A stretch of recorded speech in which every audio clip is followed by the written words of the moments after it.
Hello everyone, my name is Tia Benjamin, and today I will be doing a literacy center for low-level readers. It will be on the book The Cat in the Hat, There's No Place Like Space by Tish Rabe, and this will be for second grade students. The standard that we will be using today for these students is going to be LAFS 2RL12. Recount stories and determine their central message, lesson, or moral.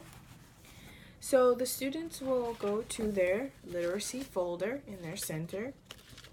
As you can see, it's right here. They will open their folder, and it will include the directions. I have the directions here. Directions state for the center, you will listen to or read aloud of the story, The Cat in the Hat, There's No Place Like Space. While listening to the story, take note of important details and facts that are new to you, and be sure to pay attention to what the characters do and where they go. After listening to the story, you will complete the worksheets.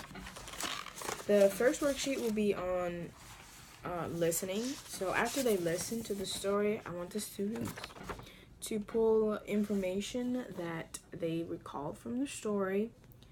They will be recalling what the main idea of the story was, who were the characters in the story, and where did the story take place. After they do that, they will be identifying in this chart beginning, middle, and end of the story.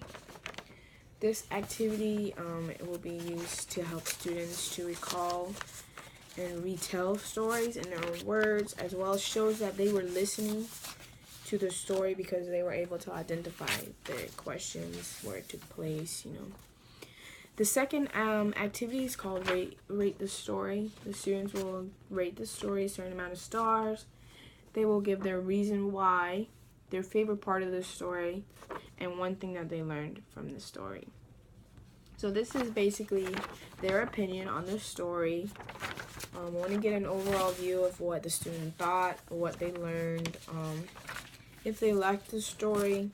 As a teacher with your students, you want to make sure that you know your students, what type of reading they like. Are they able to pull information from certain different types of text? So this is a good activity to find out where their thinking is in terms of stories, types of genres of books. The rubric that will be in the folder is going to be evaluating students on listening, beginning, middle, and end, rate the story, and grammar. They're going to have a possible point of 40. Excellent for listening would be student displayed that they listened to the story by filling in all parts of the worksheet. So this is kind of a completion part. Did you fill in all the sections correctly? This will identify that you were paying attention and you were able to recall the events. Beginning, middle, and end. The student identified all parts of the story using complete sentences. So that is important. We don't just want just a fact. We want a sentence in your own words. Next will be rate the story. Excellent will be student rated the story and gave reasons to the questions, and they listed a fact that's clearly identified in the text.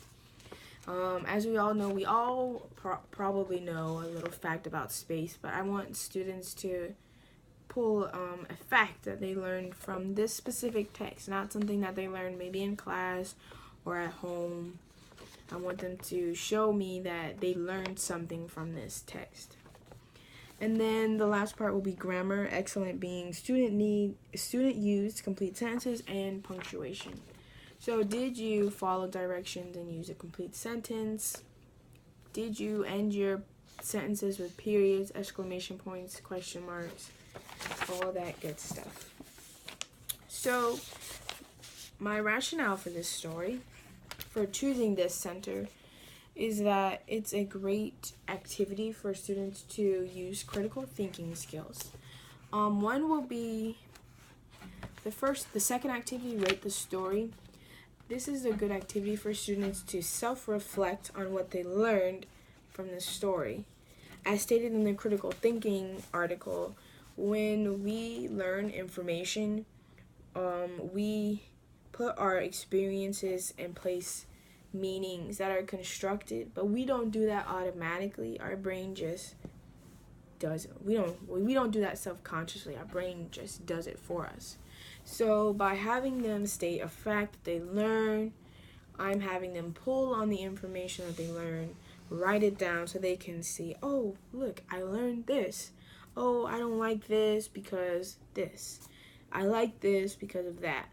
So students can self-direct their learning. They're consciously putting on paper what they learned, and they can consciously file it away and say, oh, I learned this today. This is for science. This is for space. So this is a good activity for disciplining what we learn. As well, Shelley Gray said, organization is key for doing literacy centers. You want to make sure that all of your information and tools are in one place, because you don't want your students to be lost or confused. You want to have clear identified directions. She also stated that you should probably do trial runs with the students so they know what is expected from them. So you want to make sure that the students will be prepared and understand how to complete. You want to make sure that all of the worksheets are provided for them in one place. You don't want them to walk around, go over here to get this, go over here to get that, because then they'll be distracted. They'll be distracting other students. So this will help them to focus and keep their mind on one place of information. And also, I used a beginning, middle, and end visual. Beginning, middle, and end charts are usually a flow chart, as I write here on the bottom there. So this will allow students to see, to visualize what is happening in the story. And as Pat Wolf stated, thinking maps help students to see a visual flow of information. We don't normally recall information that we see, well, words that we see. We don't recall sounds that we see, maybe not smells, but we do recall visuals, pictures, more often than we do the other kind. So this visual will help the students in turn. If I were to ask them, okay, in the story, tell me what happens in the beginning. By having this visual here, the students can say, oh, I remember I wrote in the beginning, or I wrote in the middle, or I wrote in the end. So it's a good idea for them to place everything in one place. And that's all. Thank you for listening.